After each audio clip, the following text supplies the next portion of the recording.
Madame la Première ministre, laissez-moi vous citer.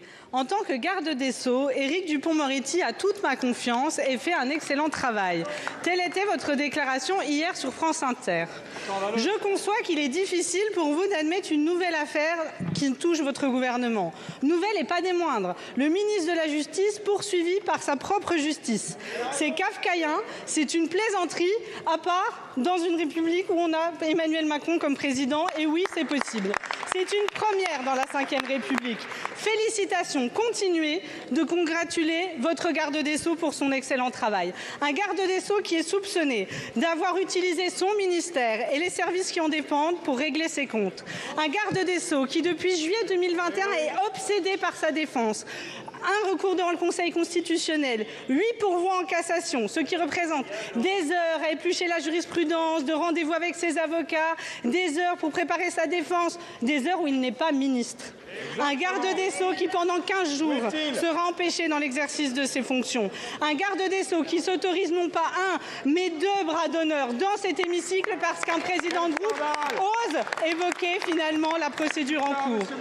Un garde des Sceaux qui se pose en victime et qui ose parler d'infamie quand son action est interrogée. Madame la Première ministre, la jurisprudence Balladur, un ministre mis en examen, il démissionne, avait une raison d'être. Garantir qu'un ministre est à sa tâche, pleinement, complètement, au service des Français et au service de l'État.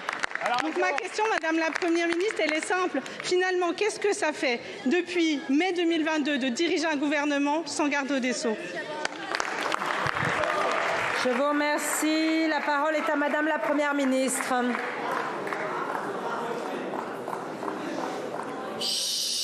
Députée Madame la Présidente Châtelain, il y a dans notre État de droit un principe auquel je tiens.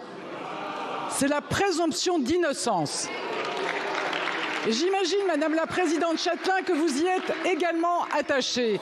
Alors le ministre de la Justice, comme toutes et tous, y a droit.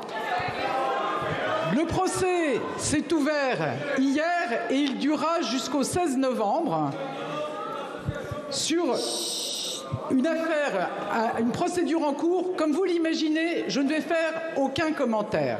Et pendant cette période, des mesures pratiques, classiques d'organisation ont été prises. Donc je vous rassure, la continuité de l'État et de l'action gouvernementale est bien assurée. Et je vous le redis, Madame la Présidente Châtelain, comme garde des Sceaux, Éric Dupond-Moretti a toute ma confiance. Je vous remercie. Madame la Première ministre. Madame la Présidente. Merci Madame la Présidente. Oui, comme tous ici, nous sommes attachés à la présomption d'innocence. Mais la question est, ce gouvernement est-il attaché au principe de probité? Aujourd'hui, apparemment, la réponse est non. Je vous remercie.